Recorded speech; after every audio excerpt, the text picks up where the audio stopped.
La réponse à la barbarie, au terrorisme, c'était la justice avec un procès équitable et la démocratie.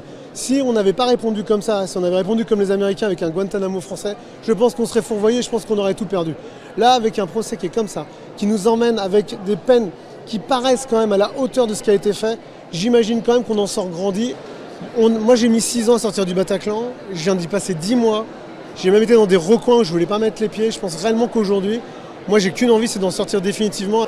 Ce qui est important, c'est qu'au niveau, pour nous, on a vu un procès qui est mémorable, je dirais qui est de très bonne densité, à la fois dans la justice, à la fois dans la possibilité à tout le monde de pouvoir s'exprimer, et pour que cela, ce soit une référence internationale dans ce cadre-là. Alors un soulagement, oui, à la fois parce que toutes ces victimes, elles attendaient des peines assez sévères, et on s'est posé beaucoup de questions, on a évolué au fur et à mesure de ces 10 mois d'audience. Donc les impressions que l'on a, en tous les cas les réflexions que j'ai entendues de beaucoup de victimes, c'est qu'elles ont un sentiment de justice aujourd'hui. J'ai quand même l'impression d'un immense gâchis, quoi. On envoie des gens en prison, il y a eu plus de 130 morts et la justice, elle vient évidemment réparer l'innommable. Mais en réparant, on ne revient pas en arrière. Et donc avant de penser l'après, je vais déjà digérer le fait que quelque part on a fini une première boucle. Maintenant il faut penser la suite. J'espère quand même pouvoir conjuguer le mot victime au passé.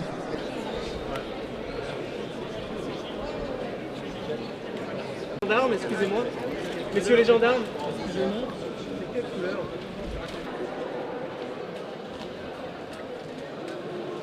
C'est pas parce qu'effectivement on a autant de douleurs, de sang et d'innombrables victimes, 132 morts et des centaines de blessés, que ces individus qui ont comparu avec ces charges-là étaient tous des monstres et qu'ils étaient tous dénués d'humanité. Et je pense que les réponses qui ont été apportées, la réponse judiciaire qui a été apportée, cette individualisation, eh bien, elle leur rappelle un petit peu cette humanité sur ces bancs des accusés. La première action, c'est qu'on a la sensation, après le verdict, qu'on tourne une page. On a eu un long procès, on a ouvert toutes les portes, les magistrats ont remis l'église au milieu du village, comme on dit. C'est-à-dire qu'ils ont entendu ce qui a été expliqué, ils ont écouté la défense, ils ont écouté l'accusation, ils ont pris une décision qui est une décision motivée, et les peines prononcées ne sont pas des peines excessives, elles sont adaptées à la fois aux faits et à ceux qui les ont commis.